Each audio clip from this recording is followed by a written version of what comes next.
So I'm ready for my Valentine's evening.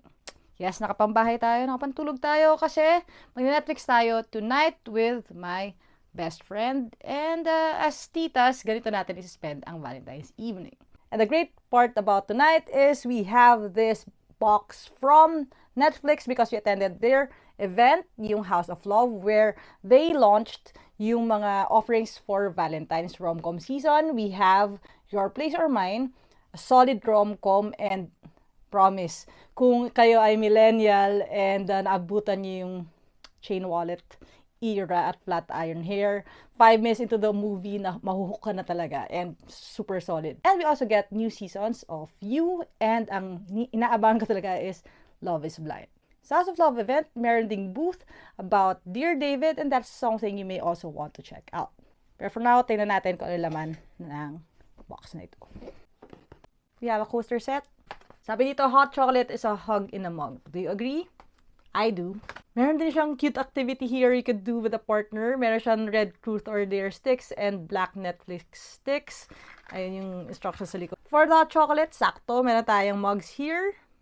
And ito yung reason kung ba't super bango nung box. Pagbukas, we have a scented candle. Definitely tita approved. Oh, meron siyang create a card kit.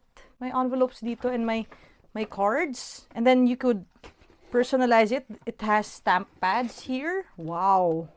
Bata ako mahilig ako sa stamp. Di ba yung teacher very good. So parang wala lang. And inside the box, we have different stamps for the stamp pad.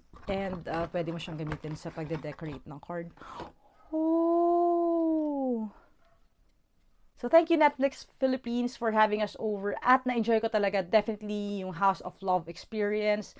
Everyone was so nice, filled with beautiful people talaga yung event, the crew, the staff, everyone made it extra special. Talaga iba yung warmth na nararamdaman ko personally kapag Netflix event. And you made us feel really, really loved nung evening na yun. Meron din program where AC and Janina talked about the shows.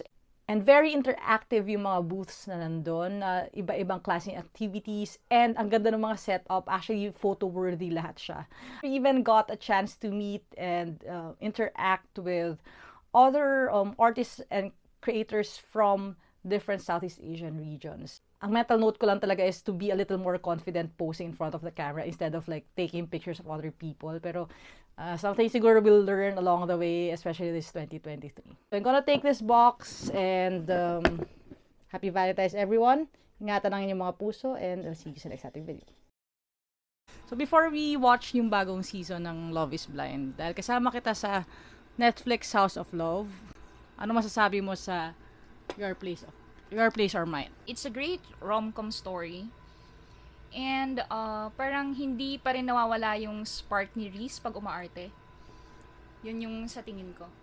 Watch it guys, check it out. From your titas to you, check out yung Your Place or Mine. Tara, let's G!